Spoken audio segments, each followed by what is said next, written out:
So the study was to evaluate the pharmacokinetics and toxicity of patients treated with Enfortumab vedotin as a single agent.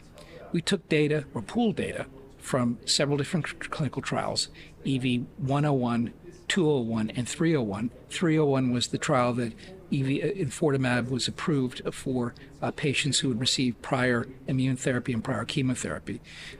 201 was the phase 2 trial, and 101 was the phase 1 dose-finding trial. We looked at this in terms of toxicities and the overall pharmacokinetics.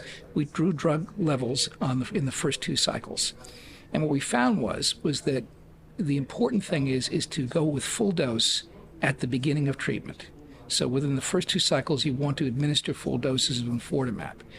If it's appropriate to reduce toxicities, you can dose reduce.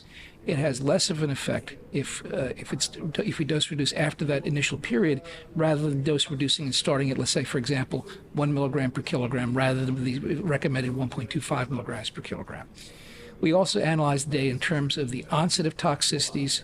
We found that skin rash and diabetes occurred very, very early in the course of treatment. Peripheral neuropathy occurred much, much later.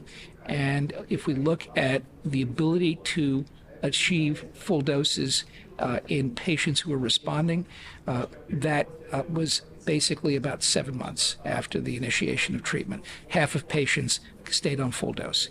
So in summary, it's better to maintain full dose at the beginning, and if it's appropriate, dose adjust if there is toxicity.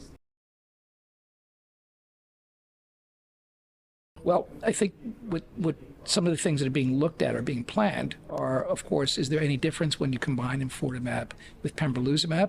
That's a little bit more of a complex issue because you have 2 different drugs with differing toxicities.